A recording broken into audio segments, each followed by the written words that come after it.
afraid, sir, we will suffer similarly as was the first 70 years when 65 years were with the Congress, which had no vision except for supporting, building and benefiting one family.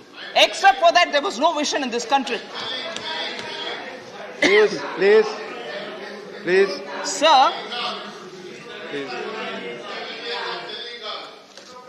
Please, so I'll come about what Kal it is, sir. It is Amrit Kal, but I'll also explain a bit on it a bit later. If only our opposition members have a bit more patience, I'll make it interesting for them on that also. Sir, I had mentioned this earlier and I'd like to recall it again. The kind of hit that Indian economy took because of a global pandemic was not just for India, but for everybody else. Every other country suffered, but India suffered very much more, no doubt. And I would just very quickly recall that in 72-73, we had a 0.6% contraction in our economy due to the oil crisis, global oil crisis. 79-80, we had a 5.2% reduction, and that is also because of a war, Iran-Iraq war. Now, 2008-9 was the global financial crisis, as a result of which there was again a contraction. The latest one, which is 2021, contraction, but by minus 6.6, is one of the biggest contraction Indian economy has had to go through. And there is no memory or there is no comparison between this kind of a contraction or anything else which happened earlier. So I may not be even able to give a comparable situation and say, how was it then and how is it now? However, the recent global financial crisis, which is a very important milestone for India, as I read out, 4 important big global crisis triggered contraction in the Indian economy. The latest one is the 2008-9, other than the one in which we are just about to come out. That time, I just want to highlight the fact, the contraction was only to the extent of 2.12 lakh crores. Contraction was only that much. It was a reduced gain, if I can be more accurate. Whereas now, the contraction is very big. 9.57 lakh crores is what is the loss in GDP that we had to suffer because of this pandemic. So this crisis is a big one. The loss to the GDP is much higher, whereas the loss to the GDP in 2008-9 was only to the extent of 2.12 lakh crores. But in spite of this, in spite of the supply side disruptions, India's CPI inflation now is at only 6.2%. I want to just highlight the fact that India's the inflation CPI, which is what is used for assessing the Mehengai, as we say in Hindi, is at 6.2, whereas for a smaller contraction during the global financial crisis of only 2.12 reduction in gain, not a negative growth in that sense, reduction in gain.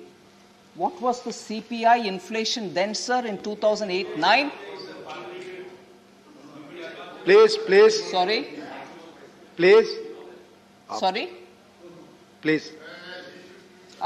Because you're saying it, I'd rather benefit from your comment. Please, up, Asma. Please, up. Thank you. Please.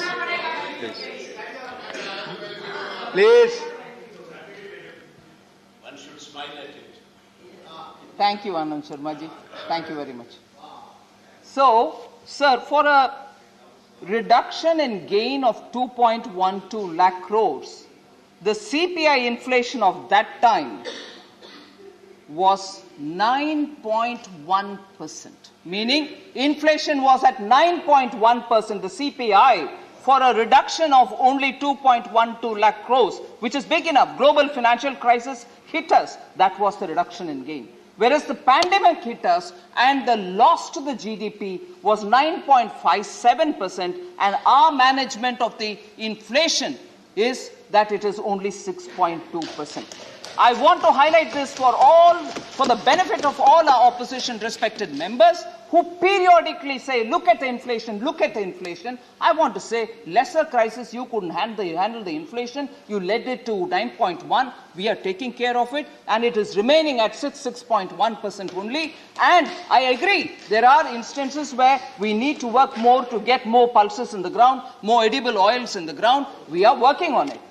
But a smaller crisis you couldn't handle with very experienced finance ministers. And I was mocked at, saying, would you know anything at all? Leave me. Prime Minister Modi's consideration on how the economy should be, because he's an experienced chief minister and handled the entire affair at his own personal guidance. All of us have been working. So this is the result, sir, of only 6.1 now, whereas 9.1 for a smaller, relatively smaller problem.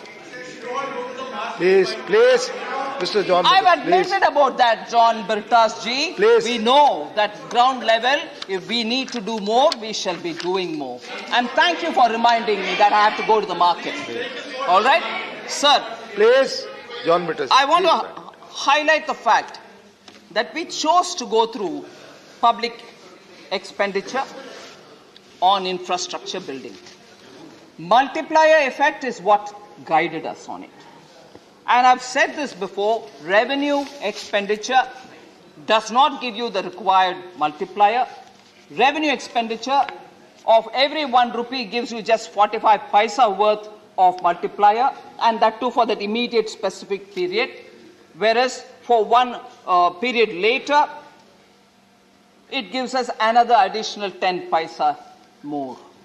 So spending money through revenue does not give you the required multiplier, and the required multiplier being high is what is very critical for us now, because the economy has to revive and revive in a sustainable manner. Otherwise, it will have drops and rises. So we are doing that. So we chose not to go through the revenue expenditure route. So what does the capital expenditure give us? For every 1 rupee spent on capex, you get 2 rupees 45 paisa worth of multiplier in the immediate specific period, and for 1 period later, you get nearly 3 rupees 14 paisa worth of. That is, over time, you get 3 rupees 14 paisa worth of multiplier. It is a clear distinction between what gives you better multiplier, and therefore whether you want to go through the revenue route or whether you want to go through the capital route is so obviously before us, and therefore to sustain the growth we had to choose spending through public capital expenditure. And that is why the money which has been given from 5.51 lakh crores, 5.54 lakh crores, we've gone to 7.50 lakh crores in this budget for capital expenditure for building infrastructure. So there was a small discussion on the figures given by the economic survey being very different from what it is in the government's budget speech.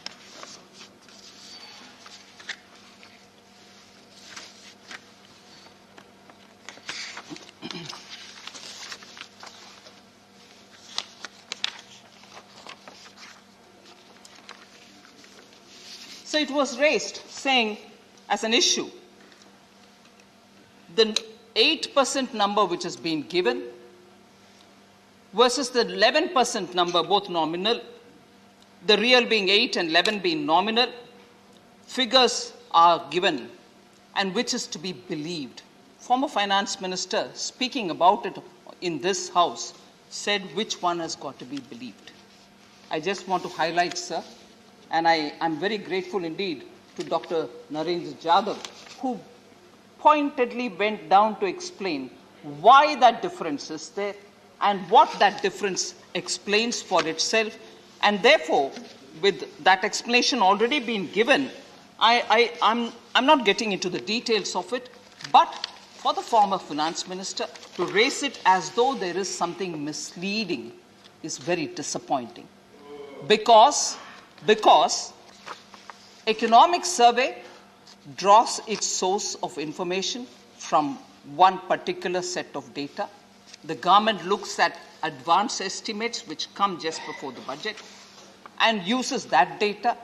And the advance estimate, it is true, could not take or could not imagine Omicron setting in. We have taken that also and factored it into the budget.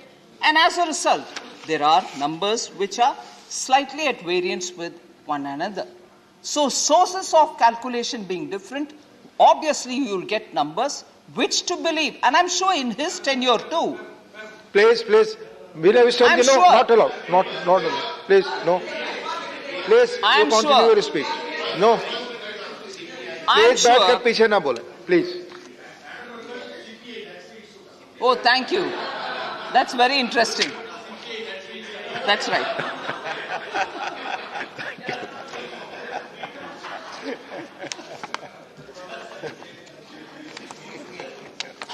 He woke up just now. So therefore, sir, the numbers, sources of data being different and also largely in the range of the numbers that all of us are talking about does not cause any sense of worry. And I'm sure economic surveys were prepared during his term as finance minister as well. And I don't think a dicto copy between finance ministry and economic survey, which is at an arm's distance, should also be aspired for. Opinions in economy do come from different sources.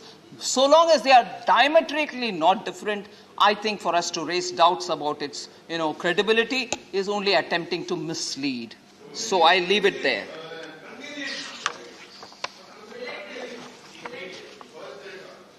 Sir,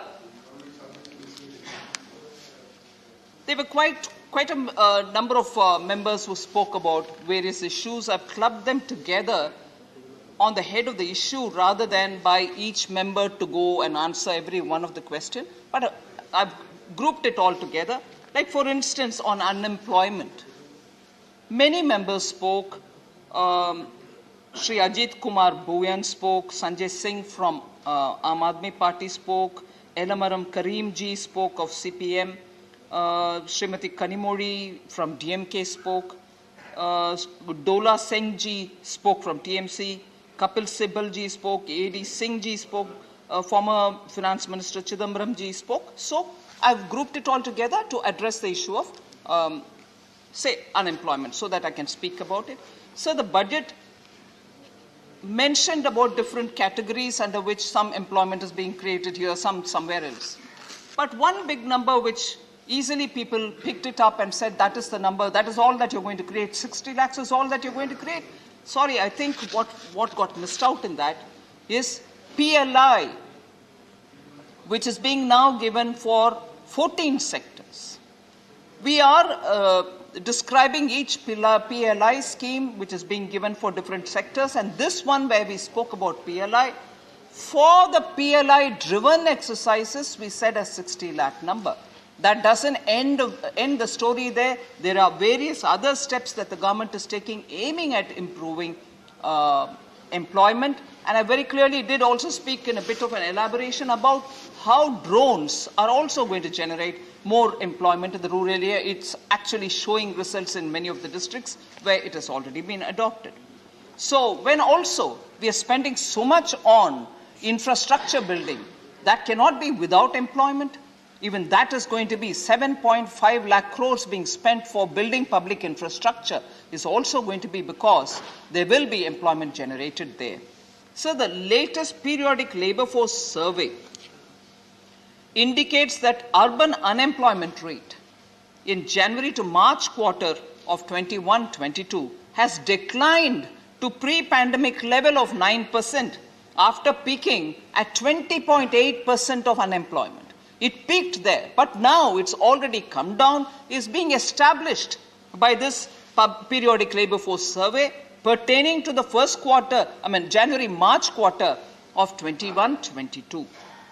So, unemployment issue is being addressed and unemployment numbers are coming down.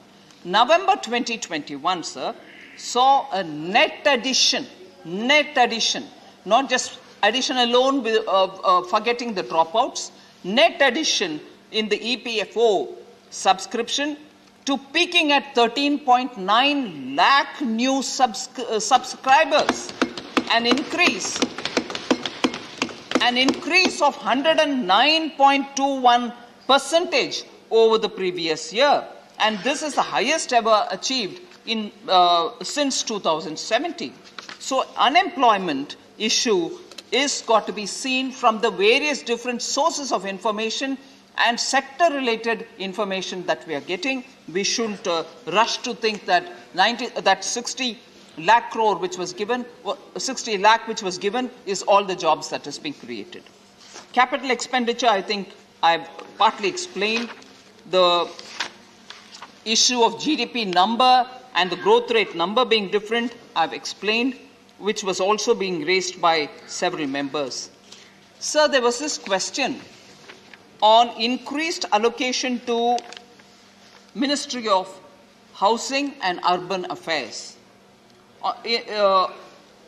claiming that that increase is purely for the sake of Central Vista. I just want to explain it, sir. Mahua's allocation, Housing and Urban Affairs Ministry's allocation, has been increased from 54,581 crores in the